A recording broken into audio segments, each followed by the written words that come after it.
Hi, everyone. Welcome to the Scale Up Method, where we teach you how to reach the next level in business, build your dream team, and scale beyond 8 figures. Now, too many business owners are stuck trying to do everything themselves, and their businesses are suffering as a result. And I don't want you to be one of those people. I am Allison Maslan, and my company, Pinnacle Global Network, has helped thousands of business owners scale their companies using our framework, the Scale Up Method. All business owners face similar challenges when it comes to growth. So on this podcast, we're delivering the tactics you need to finally reach your next level in business, build your dream team, and scale beyond 8 figures. And today, I am super excited to welcome back my dear friend, John Assaraf, one of the world's leading behavioral and mindset experts. And John has spoken at many of my events. He's been a favorite on this show, where he always shares some incredible insights on how to reprogram your brain to reach your goals, become happier, healthier, and more successful. John is the founder and CEO of NeuroGym, a research development company that helps people retrain their minds for optimal performance. He's written 2 New York Times bestselling books. He's founded 5 multi-million-dollar companies, and he was featured in the 2006 smash hit film The Secret for his knowledge of the power of visualization. John, thank you, and I'm so excited to have you on the show again. As always, it's so great to be with you. Yeah, so gosh, there's so many things that we could talk about. And for those that haven't listened to the past episodes, I'd like to start at the beginning. You started your career at age 19, and you were selling real estate. I'm sure there was a lot of stuff leading up to that. You made $30,000 after your first year, and then $150,000 after your second. At such a young age, how did you come about that kind of motivation to, start a career growth at that time?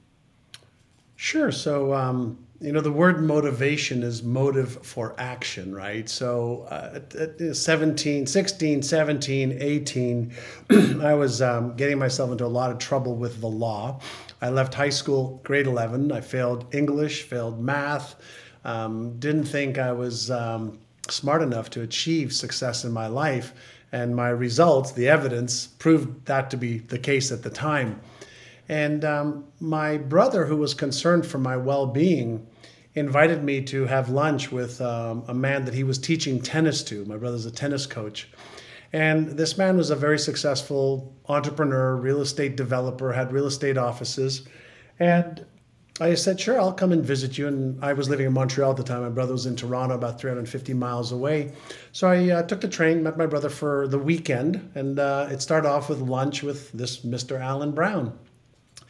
And this guy was just a very calm gentleman, in shape, peaceful, seemed smart, dressed well, asked me a whole bunch of questions on what is it that I wanted to achieve. At the time, I said, well, I'd like to leave my parents' house so I can live on my own, or with a buddy of mine. I'd like to buy my own car because I don't have a car, so I'm taking the bus and the subway system everywhere. And I'd like to get a job that I earn more than $1.65 an hour, and that is what I was making working in the shipping department of the big conglomerate Philips Electronics. And I was bored out of my mind doing menial things all day long. And so he asked me if I had, bigger vision or some goals for my life. And I said, no. And he gave me this document. Remember this like it was yesterday, Allison. And this was I'll give you the date. The date was March in 1980. And the document was the 1980 goal setting guide. And so he said, will you do me a favor and just sit at the table next to your brother and I and fill out the stuff that's the questions. I said, sure, Mr. Brown. So I opened up this little manual, and the first question says, remember, I'm 19 years old looking at this document for the first time. It says, at what age do you want to retire?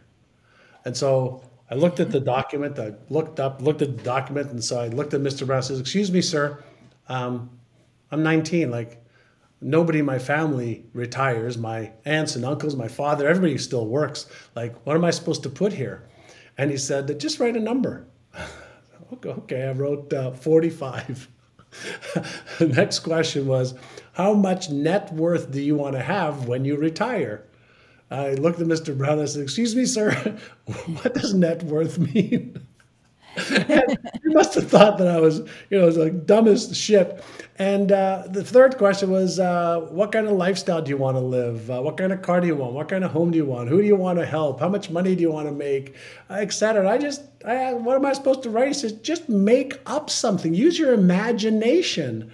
So I wrote down, I want a 4-bedroom home. I want a Mercedes Benz. I want to travel the world first class. I want to retire my parents, etc. I want an Italian wardrobe. I remember nice Italian clothes. And he looked at this. He said, these are all like great ideas of what you would like your fantasy life to be. And there's a path between your current reality where you're getting in trouble, not making enough money, living at your parents' house, no car, no nothing really. And there's a bridge between your current reality and that fantasy. He says, but in order to make the fantasy the reality, I'm going to ask you one question. And the answer to this one question will determine whether you have everything you wrote down. And you can imagine, I was cocky at 19. And so I'm thinking to myself, yeah, bullshit, one question. So he leans in and he says to me, are you interested in achieving all of these things? Or are you committed to? And I'm like, what? Am I interested or am I committed? And I was racking my brain trying to figure out what's the difference. And so I asked him, I said, Mr. Brown, what's the difference? And he says, if you're interested, you'll allow your past or your present circumstances to control your thinking. You'll allow your beliefs and your habits and your story of leaving high school grade 11. Your father's a cab driver, mother's works at the department store. You don't have the money, you don't have the knowledge. You'll allow all that to control your thinking and what you do. He said, but if you're committed, you'll upgrade your identity to match this new destiny. And along with the identity will come the character to achieve these goals. And along with the character will come the beliefs. And along with the beliefs will come the behaviors. And along with the behaviors will come the habits. And if you're committed, you'll be able to achieve them. But if you're interested, nobody can help you. And so he leans in, he says, so, are you interested or are you committed? And so I don't know why, Allison, but 19, I'm, vim and vigor. I said, well, I'm committed then, Mr. Brown. And so he reached out his hand. He said, in that case, I will be your mentor. I said, oh wow, my gosh. Thank you, sir. What's a mentor? Right? Well, the mentor is somebody who will show you the path. They'll show you what not to do. They'll show you what to do. They'll help you with the tools, the resources, and they'll help you understand what you need to do and what you're not supposed to do. So I said, great, when do I start? He says, well, it's a good question because there's a real estate class that starts on May the 5th, 1980 that I'd like you to enroll in. And as fast as he said that, this was March, I was living in Montreal in a different city. The only two people I knew in Toronto was him and my brother and him. And he says, well, there's a real estate class starting on May the 5th, 1980. It's 5 weeks, 9 to 5. I need you to enroll in that. I said, hold on a second. You want me to go to a real estate school? He goes, yeah. I said, I don't know anything about real estate, the law. I don't know. He says, stop telling me what you don't know. First, you make a commitment, and then you figure out the how. I said, Mr. Brown, I failed English. I failed math. I don't do well in school. I bomb every test. He goes, there you are again, telling me about your past circumstances. He says, if you're committed, you will figure out how to do this. Anyway, this went on and on for 5, 6, 7 minutes, which seemed like a lifetime. I said, fine, I'll move to Toronto. I'll go to the real estate school. He goes, great. It's $500 to join the school. What? $500? I don't have $500. I have $40 to my name. I just used $17 to come from Montreal to Toronto. I don't have $500. He goes, stop. Here you go again. I said, but it's true. I make $1.65 an hour. I don't have any money. He goes, well, winners make decisions and then they find out and figure out how to achieve it. Mm-hmm. So I said, fine, I'll do this real estate course. I'll find the money. And I ended up moving to Toronto, literally several weeks later, moved in with my brother, borrowed money from my mother, my father, my sister, lent me some money. So I had the $500 for the class. And on May the 5th, I got into the class. On June 20th, 1980, I got my real estate license. And I remember these dates so well, Allison, because in school, I had cheated on almost every test that I could, just so I could not feel dumb and pass the tests. And this was the first time in many, many, many years where I actually applied myself, learned what I needed to learn. Mr. Brown and some of the other people in his office helped me study for the test. And I passed with my own effort. And it was one of the first times as a young man at 19 that I actually felt proud. And it was the first glimpse that I had that maybe I'm not that dumb. And so I got my real estate license and I started, working for him on commission only. But he taught me how to cold call. And he taught me the script to call a person like they lived on a street somewhere behind our office. And I learned to practice a script. I learned to practice the objections that they said people would give me. I learned to practice what the next, thing to say is. So he had me practicing and rehearsing before I actually made the calls with other people that were learning the scripts. And so I would pick up the phone and have a document in front of me, like a little document. And it said, okay, well, if they pick up the phone, and back then cold calling was big, there weren't any laws against cold calling. I would say, hi, this is John Assaraf with Allen Brown Real Estate Company. We have somebody who's looking to buy a home in the neighborhood. Have you thought about making a move? If they said yes, I went to the other script. I said, great, can we come over at 3 o'clock or would 5 o'clock be better to see the house so we can explain it well to our buyers? If they said no, I would say, thank you. Oh, by the way, have any of the neighbors mentioned that they may want to make a move? If they said yes, I'd ask for the name. If they said no, I'd say thank you. Oh, one last question. Since we are the local real estate company of choice in the area, do you know when you might be thinking of making a move in the future? So I had this little map of what to say. I had to practice it. I had to record it. I had to listen to it on the way to the office, on the way home, on the cassette tapes that were in my car in the office. And I learned the language patterns that they knew worked with cold calling. And that's how I made $60,000 my first year, of which I kept 30, he kept 30. So in essence, I paid him $30,000 when I was 19 to teach me how to make $30,000. That wasn't bad, right? The second year, he taught me some new scripts. And the new scripts was not going after general people who may or may not want to sell their house. The second script was for sale by owners. So now there's people who are trying to sell their home privately, either because their listing expired or they didn't want to hire a real estate agent and pay them the 6%. Mm-hmm. So I learned a brand new script for that. So now from general, selling, I went to targeted selling. And I would call people who were trying to sell their home privately, and I had a script for that also. Now I 5x'd my business from 30,000 to 151,000, which means I actually made about 250,000 because I was on a 50-50 split, then 60-40, then 70-30 as I made more money. And so Mr. Brown really, gave me the shortcut to success because he said, do this, don't do that. Say this, don't say that. When they say this, you say that. When they have this objection, here's the answer. And I had to rehearse it. And he taught me the benefits of practice. He taught me the benefits of not using the playing field when it's game time to rehearse. Yeah. Wow. So many lessons there, right? And also letting go of your past story. And I mean, having the courage to have faith in yourself, and oh man, what an angel. Isn't that wild how the universe works to put him in your well, you know what? I didn't have faith in myself. My facts were that I wasn't smart enough, wasn't good enough, didn't deserve to achieve the success because of all the stuff that I did. But I had faith in him. I had to actually transfer my faith that he knows more about this than I do. he has the life that I want, and he has evidence that's very, very different than my evidence. So I did not have faith or trust in me. I had fear in me.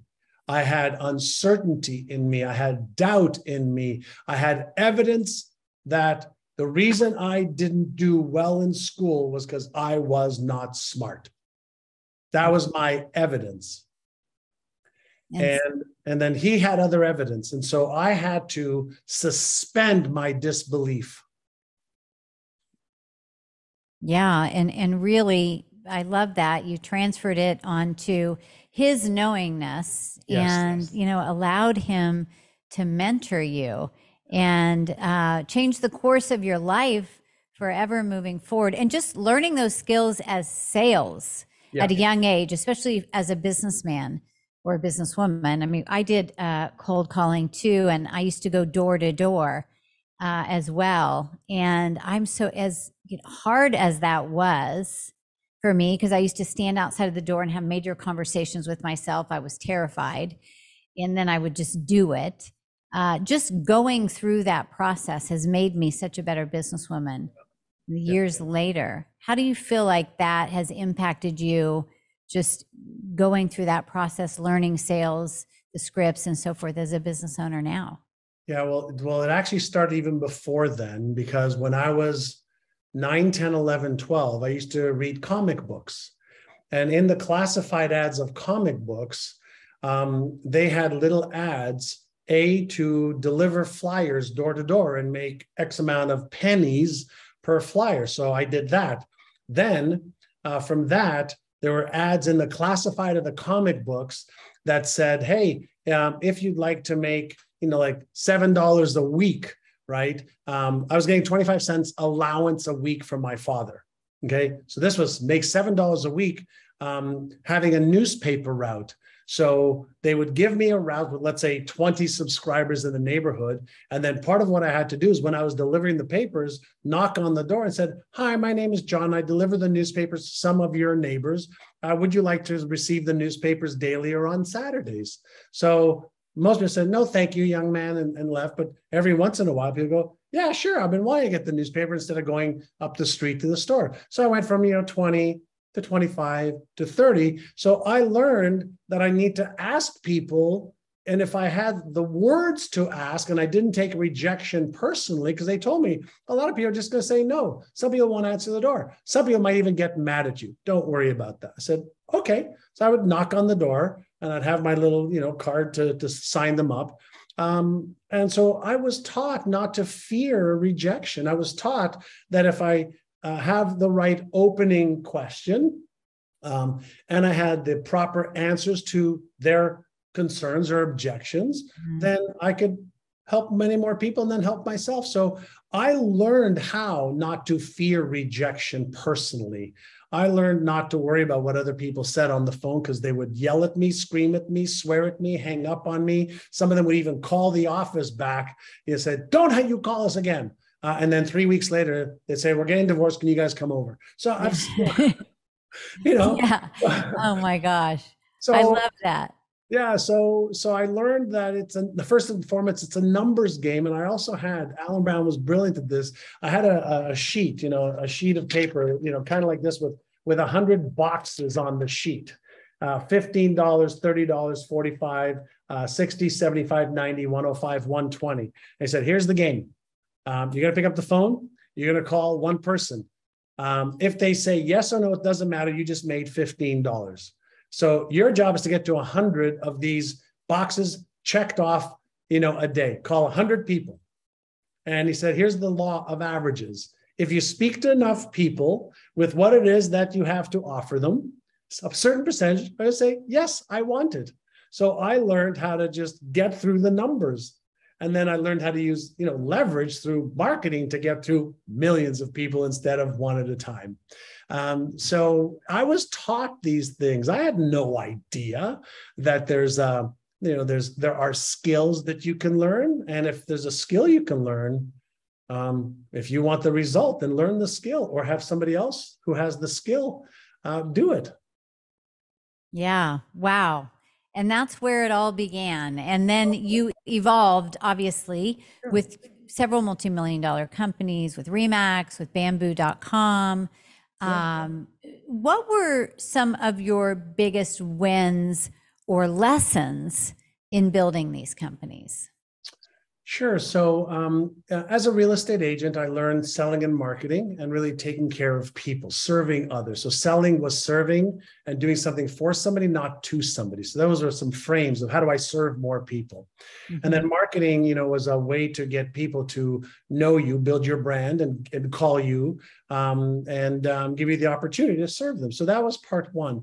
When I started Remax of Indiana when I was 26, my partner at that time was the most successful sub-franchisor in the world of any franchise. And he said, listen, kid, this world of franchising is all about leverage.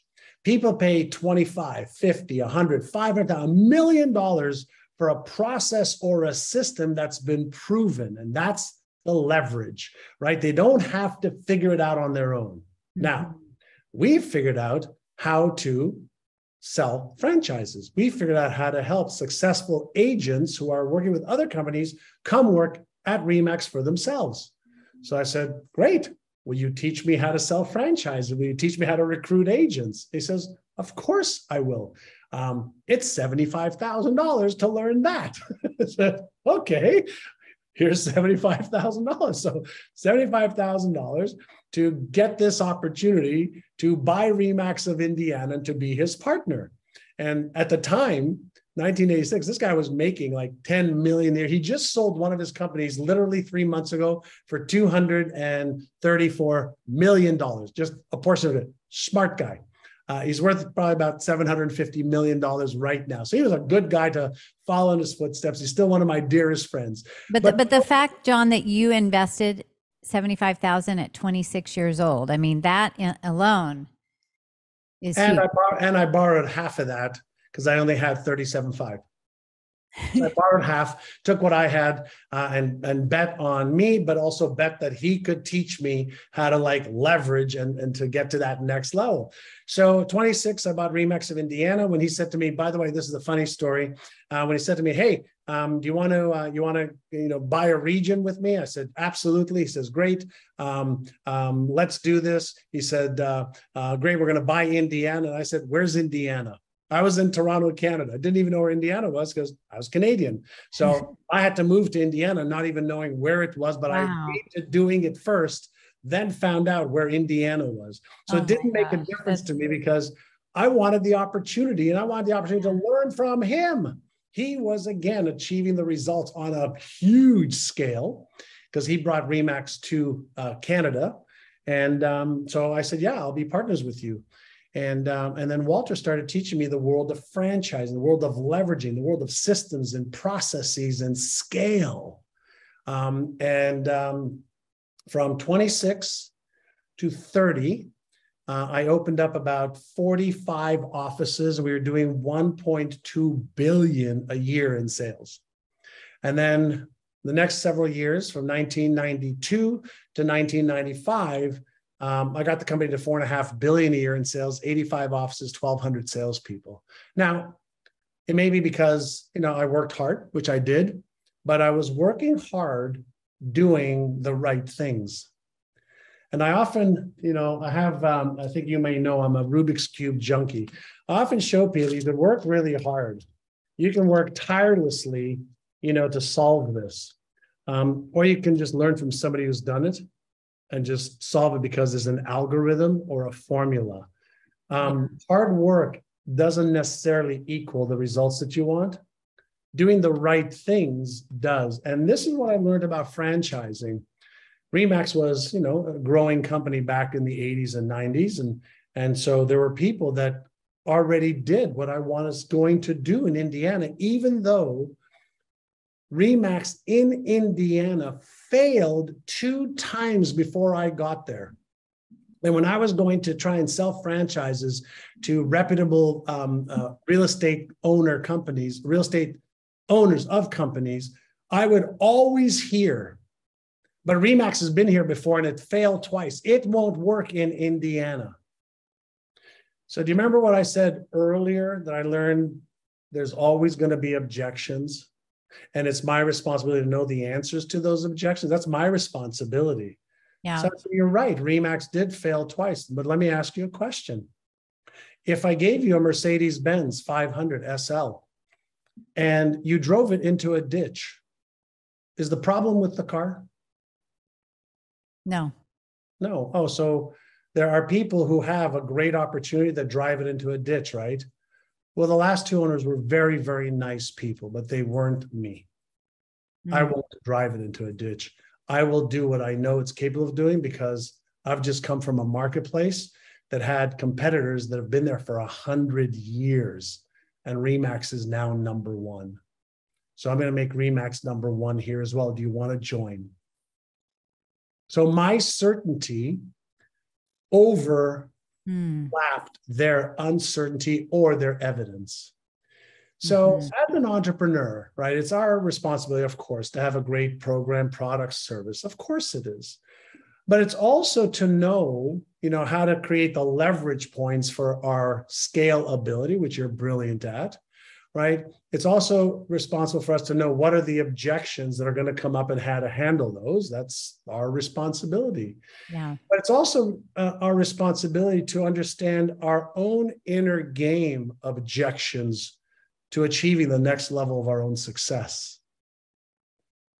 And I'm going to go back to the Rubik's Cube. I'll show you. I always have these on my desk just to remind me. Let's say Rubik's Cubes represent a business. Let's say this is a $1 million business, 5 million, 25 million, 100 million, a billion. Okay, let's say these represent businesses. Do we know the formula? Does somebody know the formula to build $1 billion business right now? Yes. Oh, $100 million business? Yeah. $25, $50 million business? So the how to grow a 10, 20, 50, $100 million, $1 billion business is already available right now. So the biggest challenge that most business owners have is not that the how to doesn't exist. You just haven't committed to. Yeah. Yeah. The answers are there. And, it's interesting too. I was thinking about this just recently. I think a lot of people struggle with asking for help, John. If you ask people, do you have a harder time saying, I'm sorry? Do you have a harder time saying, I love you? Or do you have a harder time asking for help? Most people will say it is asking for help, like that there's a reflection on them, that something's wrong with them, that they have to ask for help, when it's going to make their life so much easier. Yeah. So, if we get into the psychology of it, was if I ask for help, then what does it really say about who I am? Now, for some people, what it says for them, people like me, it means that I'm smart enough to know I need help. For other people, it means I'm dumb, therefore I don't want to expose that to others. And now we're dealing with a self-image challenge, not an intelligence challenge. So now, what is it about my self-image that's worried that somebody might think that I'm not smart enough? Like, I had evidence of school. I never want to feel that way again. But I also learned from my mentors that when you ask others for help, you actually show how smart you are. Yeah, that's so. I ask all the time now. I like to be Yeah. the dumbest guy in the room. I ask all the time too. And I love that we share different ideas together. And so switching gears with your focus with NeuroGym the last several years and helping people intentionally evolve their mental, emotional, and behavioral habits. Yeah. Can you talk about why, what was this, working with the brain? What's the fascination for you? What drew you to make that shift? And can you talk about why it's so important? Sure. So I've always been fascinated with performance, my own behavior. Why am I doing this? Why am I not doing that? Why can I read a book and get so excited but not apply it? Why can I go to a course for 2 days, 3 days, 5 days, and get all fired up and take freaking great notes and asterisks and highlight and put it into the order of what I'm going to do, and then not do it when I get home. And it stemmed from when I was building Remax of Indiana. I was buying books for our agents. I was hiring some of the top speakers in the world, whether it was Jim Rohn, Dennis Waitley, Zig Ziglar, Mark Victor, all these people were coming into our regions and training our agents. So we teach them selling skills and closing skills and management skills and this skill and that skill. And they'd all get excited, but their incomes rarely increased dramatically. A few broke free. I was like, what? Why are they stuck when the training is so good? And I was reminded, with Alan Brown, one of the things that I didn't know it at the time, but he had me training my brain almost every single day. I had, my vision and my goals. Every day I had to review my vision and my goals. Every day I had to review the beliefs that I would need to have in order to achieve these visions and goals. Every day I would have to review, and I recorded my vision and my goals and the questions and the objections and the beliefs that I need to, and I would listen to it over and over and over and over again every single day. Every day I'd have to close my eyes after I read, my vision for my life, and I'd have to visualize it. I'd have to emotionalize it. And I used to think that was stupid. I used to think that was like, what the F am I doing this for? But my results got better. And I just kept doing it. And I remembered, him telling me and other trainers that I was in the environment of back then, talk about the subconscious mind, and, your brain works like a thermostat. And if you're conditioned to earn $50,000 a year, even though there's $100,000 opportunities here or $500,000 opportunities here, you get stuck like a thermostat that has a setting for a certain temperature. And if you don't reset the thermostat, it always goes back to the initial temperature. And so I learned to have positive self-talk around what I wanted to achieve. I learned how to manage my emotions, to focus on what I wanted versus not what I didn't want, to move towards versus moving away. I learned how to focus on my vision and my goals every single day, and the behaviors and habits required to achieve the goal, and then how to modify to the next level and the next. So if you recall earlier, I mentioned to you that we had gotten about $1 billion in sales with Remax in Indiana, and then we were stuck. I was like, why are we stuck? Why is it that the agents are getting so much training, but they're not translating it to behavior? I was like, oh my gosh, like I should have had a V8. We haven't been working on retraining their brain and their financial setting and their self-image. And so over the next couple of years, between 1992 and 1995, we started to train agents' brains. It started off as a test with 75 agents over 6 months. And those 75 agents increased sales by 100 million more than the year before. Wow. Those group of agents. I said, okay, I just hit the jackpot. And so we started to offer our brain training in addition to our skills training to our agents. And revenue sales went from 1.2 billion to 4.5 billion a year. And so after I retired from Remax, I had somebody run it for me for 10 years. I did the same thing at bamboo.com, and we raised $28 million, took the company public on NASDAQ a year later. And we were doing 10 million a month in revenue in the 9th month. Retired, wrote some books. And then I realized that the inner game is so critical to the outer game and success. So I got fascinated with the latest neuroscience research probably 20 years ago, and got deep into what's going on in the human brain. Like what happens, when I speak to somebody in their brain, what caused them to pay attention or not, what caused them to move towards, what I'm saying versus moving away. Is there any, and this is a new science that I love teaching on, is around neuromarketing and neurosales. And what do we know about the human brain, to clear through the clutter of noise and to create offers that people really want to, move towards. And so I just got fascinated with the world of neuroscience and change.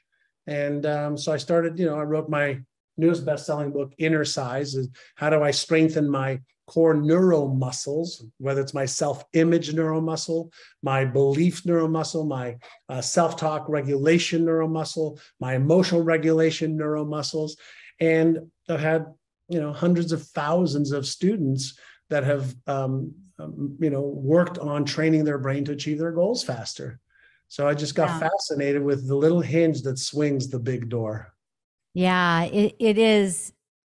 It's just so fascinating. And it's so interesting too, John, because so many business owners that we talk to, they're so, I just want the strategy. I'm not interested in the mindset. My mindset is fine.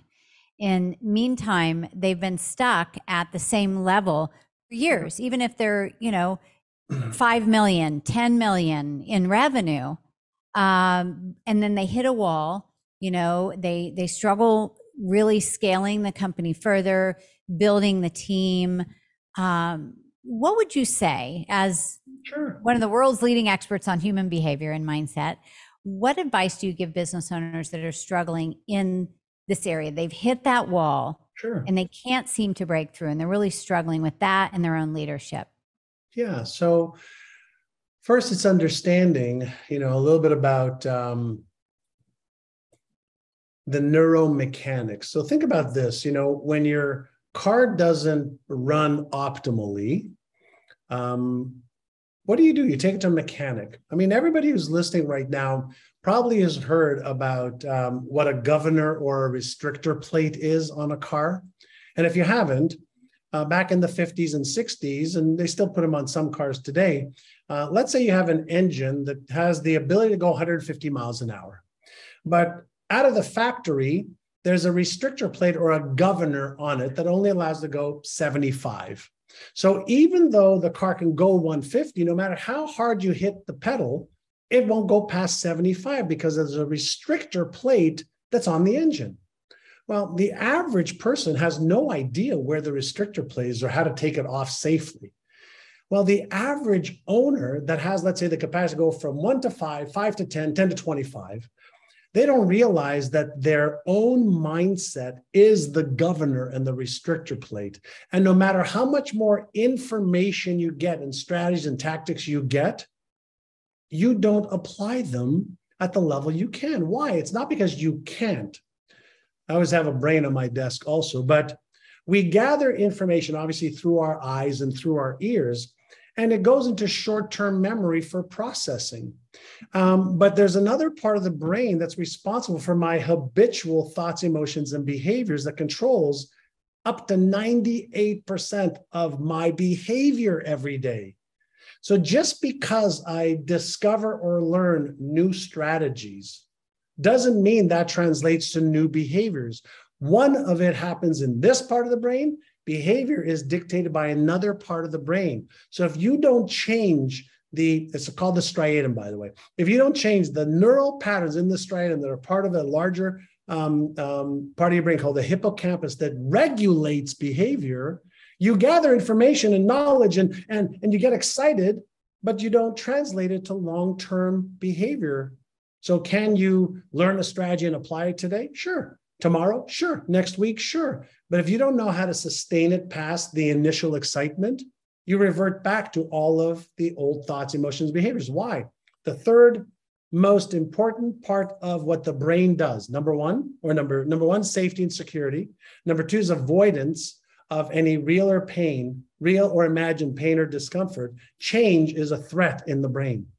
When our brain perceives change, even though it's what we want to do, it actually deactivates the motivational center and the behavioral center. And number three in the brain is conservation of energy above all else. So now we have this new behavior, this new strategy that has risk associated with it, move away. It has a new behavior associated with it, takes energy, move away. It's easier for me to master my comfort zone than master change. That's why people get stuck. It's not that they can't, they just don't understand the method by which they need to change the behavior so that the behaviors required at 10 million or 25 million or 100 million are also aligned with how the brain is programmed to automatically operate. That's a little bit more complex than the average person's willing to understand and change. And so what are, I mean, so interesting. We really are in our own way. And so what are some of the practices to overcome these blockages? You're at 5 million, you want to get to 20. You're at 20, you want to get to 100 and beyond. Like, what are some of those practices that we can do? So let's put some frames around this opportunity. So first and foremost, there's something called the 100-day rule. Okay, what's the 100-day rule? The 100-day rule stems from some of the latest research in neuroscience that shows that it takes approximately 66 to 365 days to change or create a pattern in the brain and have it become the new dominant pattern versus the 10, 20, 30, 40-year-old patterns that are locked and loaded and operate automatically. First framework is anything that I want to do, I must agree to 100 days to create and reinforce the new pattern. So if I want to think a different way, if I want to have better emotional regulation, and if I want behavioral change, 100-day rule to build my foundation. Don't want to do that. Forget the goal, because chances are I'll bet against you every day of the week, and 99 times out of 100, I will win. 1 out of 100, I won't. So number one is a 100-day rule. So what do I need to believe for the next 100 days? How do I need to feel for the next 100 days? And what do I need to do for the next 100 days to cement this new thought, belief, and behavioral pattern?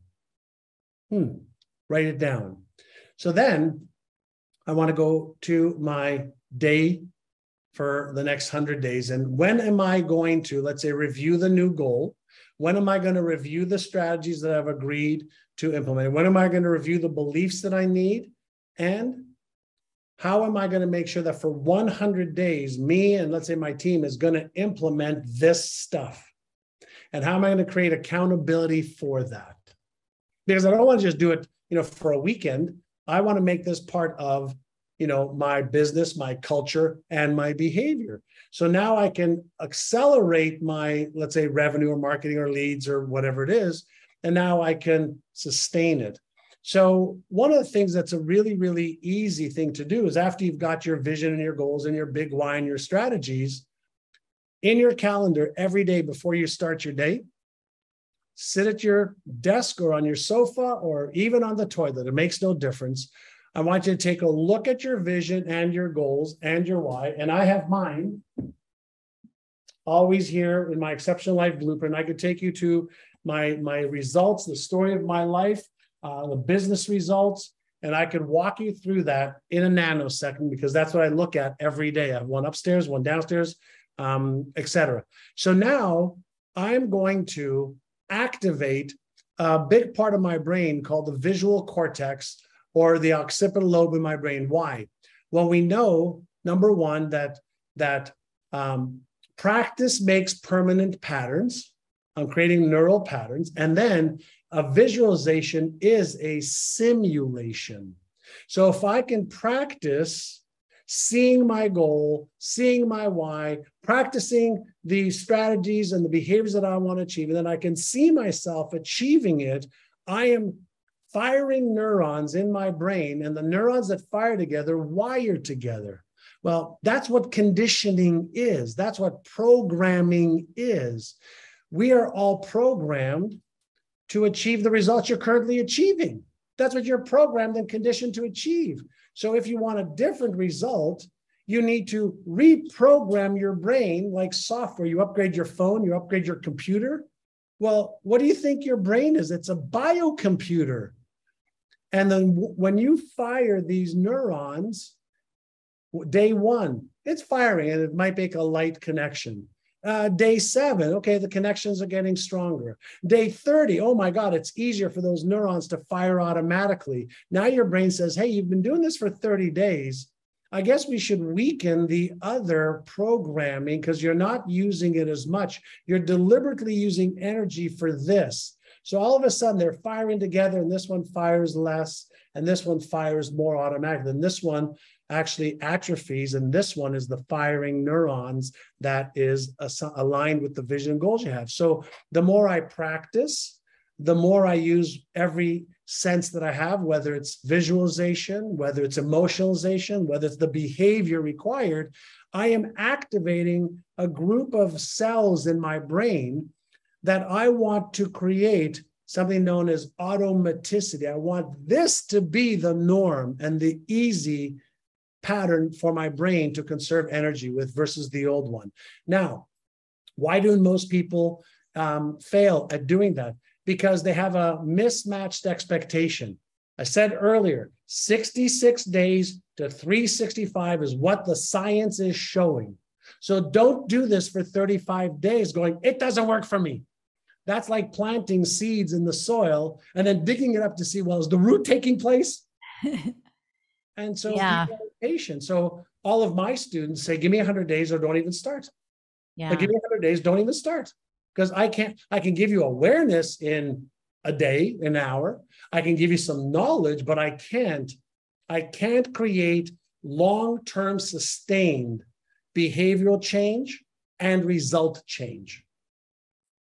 So that's so powerful. Yeah, I've got my big vision. I don't have it in a book, but I've got it right here. Read it every single day.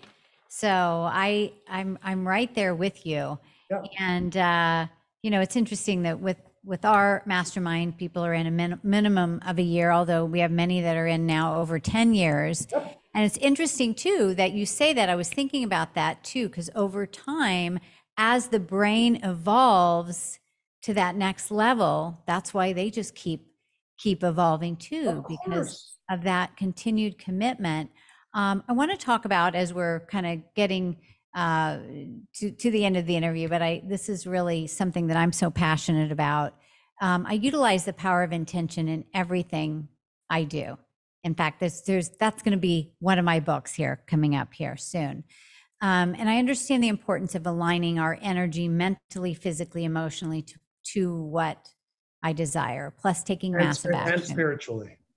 And spiritually. Thank you. I left that out. I mean, we could do a whole show on this, but what are your thoughts as it pertains to attracting what we want? Of course, you talked all about this in The Secret, in our business, in our lives. What do you feel is necessary to make this happen in regards to the intention and then also the energy, knowing that we are energy at the root core? Yeah, we are vibrating packets of energy called quanta. So there is the, obviously we know there's the physical world and then there's the non-physical world. And if you think about, I like to use visuals, as you can tell, ice is H2O, right? Water is liquid, ice is solid. If we took the water and we added heat to it, we would increase the amplitude of the vibration of the molecules, right? H, 2 hydrogen, 1 oxygen molecule. And if we heated it up enough, right, we could take water, we could take ice, turn it into water. If we heated up water enough, 211 degrees, water makes very, very hot tea. But at 212 degrees, exactly, 212, not 213, 212, water turns from steam or from liquid into steam. Steam, we can move a locomotive. It's the exact same energy, but because it's vibrating at a higher frequency, it's releasing more energy. So it goes from solid or liquid to solid, or solid back to liquid to air, ether, gas. And so there are a variety of different layers to energy, is what I want to say. So part one. So part two is, if our brain is this electromagnetic switching station that can tap into the unseen forces. We use telescopes to look out into the deepest, beginnings of time, space. We use microscopes to look deep into the nucleus of an atom. So what happens is we know that our thoughts create a vibrational field in our body, right? We are 100 trillion cells that vibrate at the level of our thoughts. We know that we have emotions, which is the energy in motion. Some of the energy in motion is causing us to move towards that which we want. And some of the energy in motion is causing us to retreat and be in a protective mode. And that's what this physical body does. It moves, right? Towards or away from what it is that we want, or neutral. So when we're talking about energy, the question then becomes this. If my goal is to create harmony, okay, I'm going to go to music for just a moment. If my goal is to create harmony between my physical body, my emotions, and my thoughts, and what is already here in this field of intelligence that we're all in, it's not like there's an out there and there's an in here. It's right. We're all in this energy field. We happen to be in a solid, vibrational state, as a body, but I can also use my other than hear, see, smell, taste, and touch senses to tap into, like, what's intuition? Like, have you ever walked into a room, nothing's been said, but something's wrong, and you go, what's wrong? And they say nothing. Yes. And you go, come on, of course there's something wrong. Well, we can feel that. So the question is, are you in resonance? Okay, if you have 3 musicians or 5 musicians that are out of resonance, the music sounds like shit. But when they're in resonance, it's like magical. That's what an orchestra is.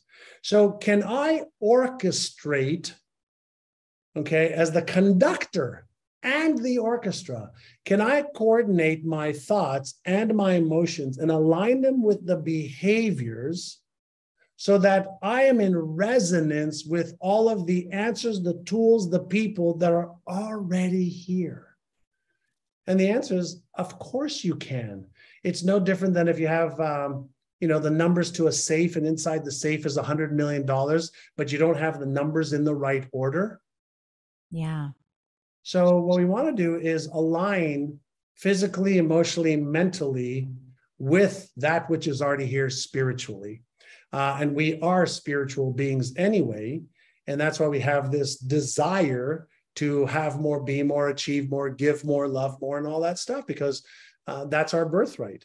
But then we have all of these blockages that can affect the signal. So our fear can affect the signal. Our limiting beliefs affects the signal. Our am I worthy self-image can affect the signal, even though the nucleus, right, wants fuller expression, and it knows that it can achieve it. Sometimes it just doesn't know how.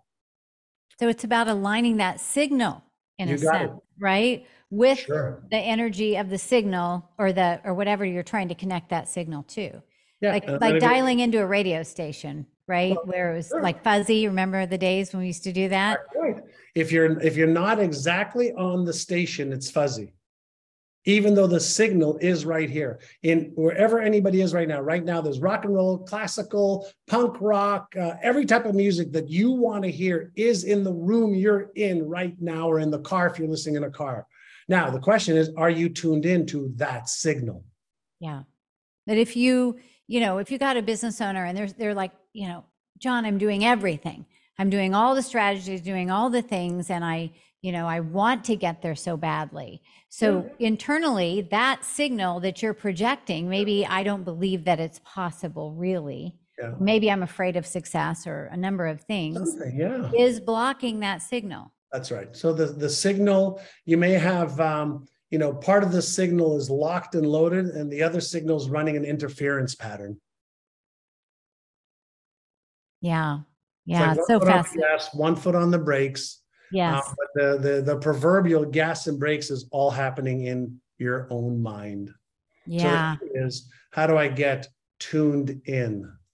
Yeah. How do I tune out what I don't want? Right? Well, this is so fascinating. And again, we could talk about this for hours and hours. How can people learn more about this? Because I know this is what you teach all day long. Yeah. And I know a lot of business owners listening would love to, increase the rate of their signal to that higher level. Listen, on my website, johnassaraf.com, there's a whole bunch of articles on the inner game. There's videos as well.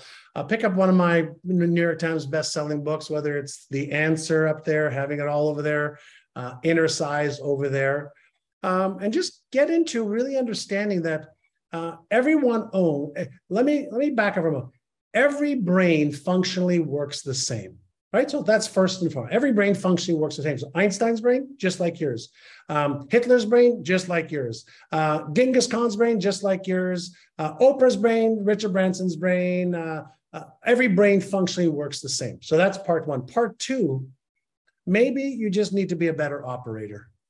And so if you want to be a better operator of how do you manage your thoughts better, or what you focus on, which thoughts, you have 6,200 a day, how do you focus on the ones that will empower you, inspire you, and move you forward versus disempower you and are negative and are destructive? How do you manage your emotions? Since you're not your emotions, but you have emotions, how do you manage them better? And then how do you get this physical body to take the action required to achieve the goal that's readily available for you to achieve? So if you make some of your focus on how do I do that better, you will become a better neuromechanic. And, I like to consider all of us as, psychonauts. And we're psychonauts. A lot of us just haven't gotten a lot of training on how to manage the most powerful biocomputer in the whole world. So just get into being curious. And hopefully we've created some curiosity today.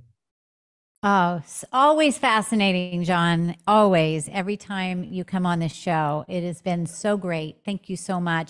I found an old interview that we did together back in 2012. So I think it's 10 years we've been doing this. And every time it's so fascinating. So thank you for coming on here and sharing and enlightening us today. Thank you so much. And thank you for, being such a great participant in my life and teaching the business owners that follow my work, your wizardry, which I appreciate too. Thank you. Thank you all for listening to another episode of the Scale It Method. And a quick reminder about our free masterclass. If you want to build a scalable company that can thrive without you and you're ready to get the support you need to do it, sign up for the masterclass today. And during our time on that class, I will teach you the 5 critical phases you must know in order to scale to 8 figures and beyond. Just go to scalemasterclass.com/podcast to secure your seat. And I will see you there until the next episode of the Scale It Method. We'll see you next time. Bye, everybody. Bye, everyone.